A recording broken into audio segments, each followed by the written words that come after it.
మన ప్రభువును రక్షకుడైన యేసుక్రీస్తు నామంలో అందరికీ హృదయపూర్వక వందనములండి. నిర్గమకాండము 23వ అధ్యాయము. లేని వార్తను పుట్టింపకూడదు, అన్యాయపు సాక్ష్యమును పలుకుటకై దుష్టునితో నీవు కలియకూడదు, దుష్కార్యము జరిగించుటకై సమూహమును వెంబడించవద్దు, న్యాయమును త్రిప్పివేయుటకు సమూహముతో చేరి వ్యాజ్యములో సాక్ష్యము పలుకకూడదు. వ్యాజ్యమాడువాడు బీదవాడైనను వాని ఎడల పక్షపాతముగా నుండకూడదు. నీ శత్రువుని ఎద్దైనను గాడిదయన్నను తప్పిపోవుచుండగా అది నీకు కనబడిన ఎడల అగత్యముగా దాన్ని తోలుకొని వచ్చి వానికి అప్పగించవలెను. నీవు నీ పగవాని గాడిద బరువు క్రింద పడియుండుట చూచి దాని నుండి తప్పింపక యుందునని నీవు అనుకొనినను అగత్యముగా వానితో కలిసి దాని విడిపింపవలను. దరిద్రుని వ్యాజ్యంలో న్యాయము విడిచి తీర్పు తీర్చకూడదు, అబద్ధమునకు దూరముగా నుండుము. నిరపరాధినైనను నీతిమంతునినైనను చంపకూడదు, నేను దుష్టుని నిర్దోషినిగా ఎంచను. లంచము తీసుకొనకూడదు, లంచము దృష్టిగలవానికి గ్రుడ్డితనము కలుగజేసి నీతిమంతుల మాటలకు అపార్థము చేయించును. పరదేశిని బాధింపకూడదు, పరదేశి మనస్సు ఎట్లుండునో మీరెరుగుదురు. మీరు ఐగుప్తు దేశములో పరదేశులై ఉంటిరి గదా. 6 సంవత్సరములు నీ భూమిని విత్తి దాని పంట కూర్చుకొనవలను. 7వ సంవత్సరంన దానిని బీడు విడువవలను. అప్పుడు నీ ప్రజల్లోని బేదలు తినిన తరువాత మిగిలినది అడవి మృగములు తినవచ్చును. నీ ద్రాక్ష తోట విషయములోను నీ ఒలీవ తోట విషయములోను అలాగునే చేయవలెను. 6 దినములు నీ పనులు చేసి నీ ఎద్దును నీ గాడిదయు నీ దాసి కుమారుడును పరదేశియు విశ్రమించున్నట్లు 7వ దినమున ఊరకయుండవలెను. నేను మీతో చెప్పిన వాటినన్నిటినీ జాగ్రత్తగా గైకొనవలెను. వేరొక దేవుని పేరు ఉచ్చరింపకూడదు, అది నీ నోట నుండి రానియ తగదు. సంవత్సరములకు 3 మారులు నాకు పండుగ ఆచరింపవలెను. పులియని రొట్టెల పండుగను ఆచరింపవలెను. నేను నీకు ఆజ్ఞాపించినట్లు అబీబు నెలలో నీవు ఐగుప్తులో నుండి బయలుదేరి వచ్చితివి గనుక ఆ నెలలో నియామక కాలమందు 7 దినములు పులియని రొట్టెలను తినవలెను. నా సన్నిధిని ఎవడునూ వట్టి చేతులతో కనబడకూడదు. నీవు పొలములో విత్తిన నీ వ్యవసాయముల తొలి పంట యొక్క కోత పండుగను, పొలములో నుండి నీ వ్యవసాయ ఫలములను నీవు కూర్చుకున్న తరువాత సంవత్సరాంతమందు ఫల సంగ్రహపు పండుగను ఆచరింపవలెను. సంవత్సరమునకు 3 మార్లు పురుషులందరూ ప్రభువైన యెహోవా సన్నిధిని కనబడవలెను. నా బలుల రక్తమును పులిసిన ద్రవ్యంతో అర్పింపకూడదు. నా పండుగలో నర్పించిన క్రొవ్వు ఉదయము వరకు నిలువై ఉండకూడదు. నీ భూమి ప్రథమ ఫలములో మొదటి వాటిని దేవుడైన యెహోవా మందిరమునకు తేవలెను. మేకపిల్లను దాని తల్లి పాలతో ఉడకబెట్టకూడదు. ఇదిగో, త్రోవలో నిన్ను కాపాడి నేను సిద్ధపరిచిన చోటుకి నిన్ను రప్పించుటకు ఒక దూతను నీకు ముందుగా పంపుచున్నాను. ఆయన సన్నిధిని జాగ్రత్తగా నుండి ఆయన మాట వినవలెను. ఆయన కోపము రేపవద్దు. మీ అతిక్రమములను ఆయన పరిహరింపడు. నా నామము ఆయనకున్నది. అయితే నీవు ఆయన మాటను జాగ్రత్తగా విని నేను చెప్పినది యావత్తు చేసిన ఎడల నేను నీ శత్రువులకు శత్రువును, నీ విరోధులకు విరోధియునై ఉందును. ఎట్లనగా నా దూత నీకు ముందుగా వెళ్ళుచు అమోరీయులు, హిత్తీయులు, పెరిజ్జీయులు, కనానీయులు, హివ్వీయులు, యెబూసీయులను వారున్న చోటుకు నిన్ను రప్పించును. నేను వారిని సంహరించెదను. వారి దేవతలకు సాగిలపడకూడదు, వాటిని పూజింపకూడదు. వారి క్రియల వంటి క్రియలు చేయక వారిని తప్పక నిర్మూలము చేసి వారి విగ్రహములను బొత్తిగా పగులగొట్టవలెను. నీ దేవుడైన యెహోవానే సేవింపవలెను.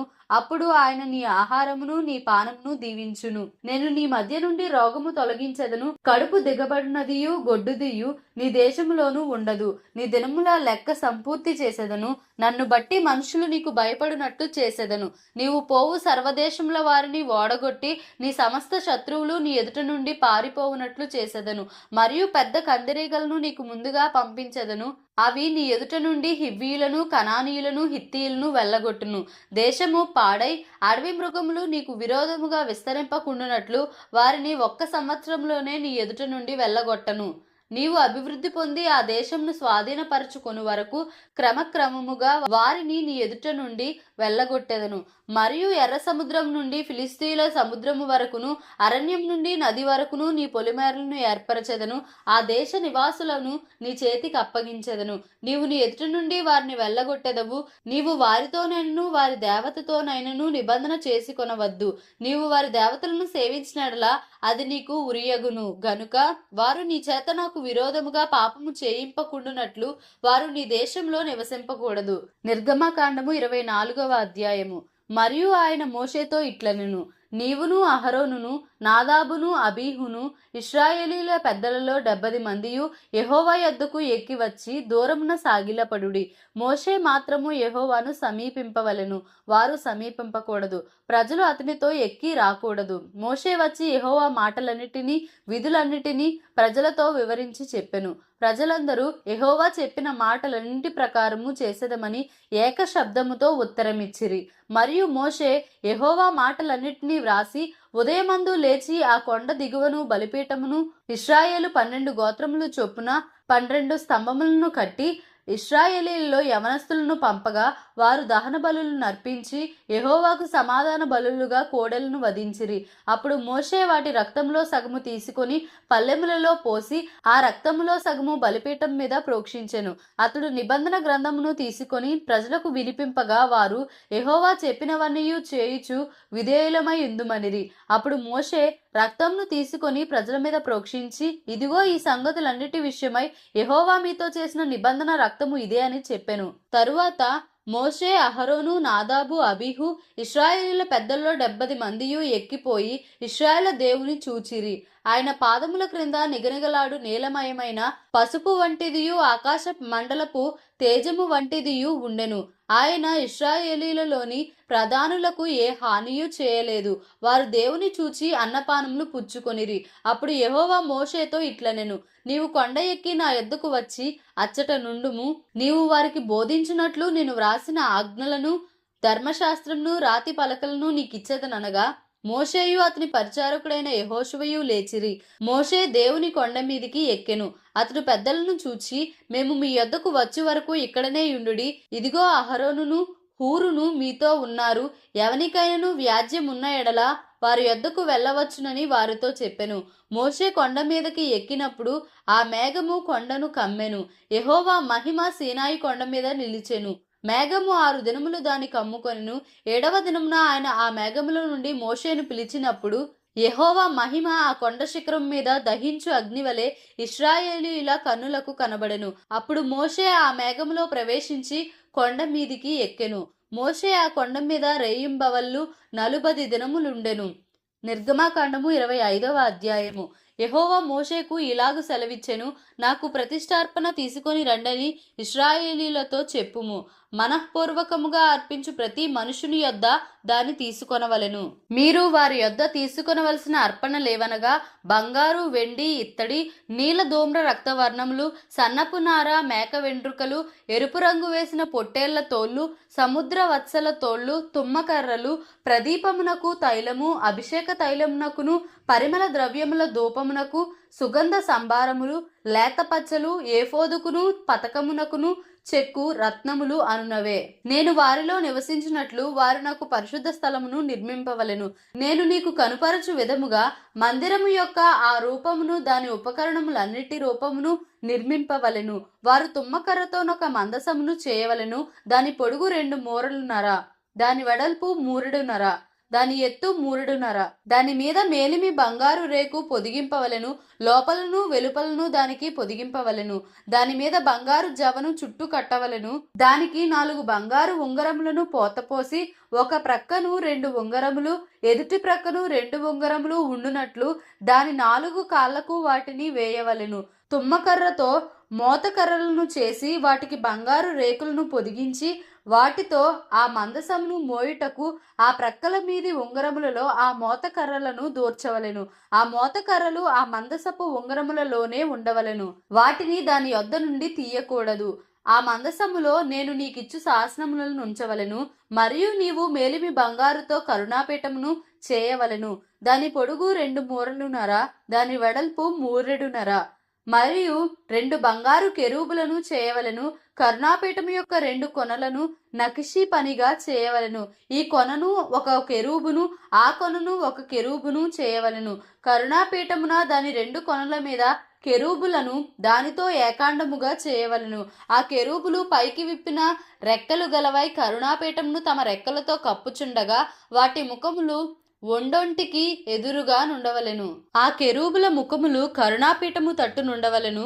నీవు ఆ కరుణాపీఠమును ఎత్తి ఆ మందసము మీద నుంచవలెను. నేను నీకిచ్చు శాసనములను ఆ మందసములో నుంచవలెను. అక్కడ నేను నిన్ను కలుసుకొని కరుణాపీఠముల మీద నుండి శాసనములు గల మందసము మీద నుండి 2 కెరూబుల మధ్య నుండి నేను ఇశ్రాయేలీల నిమిత్తము మీకు ఆజ్ఞాపించు సమస్తమును తెలియచెప్పెదను. మరియు నీవు తుమ్మకర్రతో ఒక బల్ల చేయవలెను. దాని పొడుగు 2 మూరలు, దాని వెడల్పు 1 మూర, దాని ఎత్తు 3.5. మేలిమి బంగారు రేకును దానికి పొదిగించి దానికి చుట్టూ బంగారు జవను చేయింపవలెను. దానికి చుట్టూ బెత్తెడు బద్దె చేసి దాని బద్దె పైని చుట్టూను బంగారు జవ చేయవలెను. దానికి 4 బంగారు ఉంగరములను చేసి దాని 4 కాళ్ళకుండు 4 మూలలలో ఆ ఉంగరములను తగిలింపవలెను. బల్ల మోయుటకు మోతకర్రలు ఉంగరములను బద్దెకు సమీపముగా ఉండవలెను. ఆ మోతకర్రలు తుమ్మకర్రతో చేసి వాటి మీద బంగారు రేకు పొదిగింపవలెను. వాటితో బల్ల మోయబడును. మరియు నీవు దాని పల్లెములను, ధూపార్తులను, గిన్నెలను, పానీయార్పణముకు పాత్రలను దానికి చేయవలెను. మేలిమి బంగారుతో వాటిని చేయవలెను. నిత్యమును నా సన్నిధి రొట్టెలను ఈ బల్ల మీద ఉంచవలెను. మరియు నీవు మేలిమి బంగారుతో దీపవృక్షమును చేయవలెను. నకిషీ పనిగా ఈ దీపవృక్షము చేయవలెను. దాని ప్రకాండమును దాని శాఖలను నకిషీ పనిగా చేయవలెను. దాని కలశములు, దాని మొగ్గలు, దాని పువ్వులు దానితో ఏకాండమై ఉండవలెను. దీపవృక్షము యొక్క ఒక ప్రక్క నుండి 3 కొమ్ములు, దీపవృక్షము యొక్క 2వ ప్రక్క నుండి 3 కొమ్ములు, అనగా దాని ప్రక్కల నుండి 6 కొమ్ములు నిగుడవలెను. ఒక కొమ్మలో మొగ్గ పువ్వు గల బాదము రూపమైన 3 కలశములు, 2వ కొమ్మలో మొగ్గ పువ్వు గల బాదము రూపమైన 3 కలశములు అట్లు దీపవృక్షము నుండి బయలుదేరు కొమ్మలలో నుండవలెను. మరియు దీపవృక్ష ప్రకాండములో బాదము రూపమైన 4 కలశములను, వాటి మొగ్గలను, వాటి పువ్వులను ఉండవలెను. దీపవృక్ష ప్రకాండము నుండి నిగుడు 6 కొమ్మలకు దాని 2 కొమ్మల క్రింద ఏకాండమైన ఒక్కొక్క మొగ్గ చొప్పున ఉండవలెను. వాటి మొగ్గలు, వాటి కొమ్మలు దానితో ఏకాండమగును. అదంతయు మేలిమి బంగారుతో చేయబడిన ఏకాండమైన నకిషీ పనిగా ఉండవలెను. నీవు దానికి 7 దీపములను చేయవలెను. దాని ఎదుట వెలిగించినట్లు దాని దీపములను వెలిగింపవలెను. దాని కత్తెర చెప్పయు మేలిమి బంగారుతో చేయవలెను. ఆ ఉపకరణములన్నీ 40 వీసెల మేలిమి బంగారుతో చేయవలెను.